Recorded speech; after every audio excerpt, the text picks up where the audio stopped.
The History of Existentialism in 4 Minutes. In many ways, the history of existentialism is the history of psychology. Both are about our mental struggles, and both have deep roots reaching back to prehistory.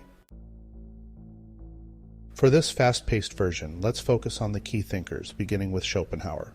He painted a bleak picture where humans are driven by blind will, and that will to live inevitably leads to suffering.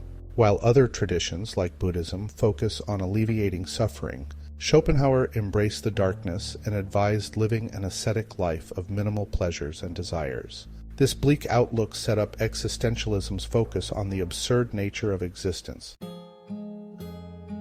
Next, Kierkegaard. He focused on the angst of life. He saw life as a series of anxious choices that confront us with deep uncertainty.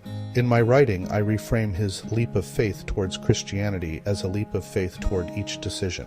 His focus on anxiety laid the groundwork for modern psychology's emergence in 1879.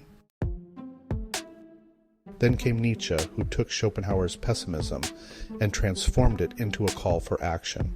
Rejecting old values, he urged humanity to create its own meaning, famously declaring, "God is dead." He didn't mean that literally. He saw traditional religious morality based on divine authority was failing for too many. Nietzsche wanted to empower you to create your own values and live authentically as your eternal best self. Heidegger then reshaped existentialism by focusing on his concept of Dasein, the experience of existing and our awareness of death. He saw human existence as being thrown into the world. To face the anxiety, he encouraged you to embrace the unknown and pursue authenticity. Next, Sartre brought existentialism fully into the 20th century.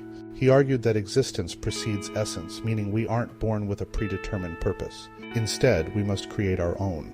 He highlighted the burden of freedom, where we are responsible for shaping our lives, but this also leads to existential anxiety, as we bear full responsibility for our choices. Sartre's lifelong partner, de Beauvoir, explored gender and oppression. She famously declared one is not born but rather becomes a woman. She argued that society imposes identities, but we have the freedom to transcend those roles and define ourselves. Then came Zapffe, often pronounced Zapffe in his native Norwegian. He saw human consciousness as a tragic evolutionary misstep, a mistake that needed to be corrected. We are too aware of our own futility, yet we're unable to escape it. According to Zapffe, our awareness makes us uniquely prone to suffering. He advocated for the fatalistic view of antinatalism, the idea that human suffering is inevitable, and thus it's more ethical to refrain from reproducing. Zapffe never had children. Zapfe's bottom line is this: because human suffering is not a choice, humans should not reproduce and go extinct. Pretty dark stuff. Finally, Camus explored how to live authentically in an absurd, indifferent world. Rather than succumb to despair, he advocated for rebellion against nihilism through personal freedom and joy. Camus believed that life's absurdity should push us to live fully and authentically.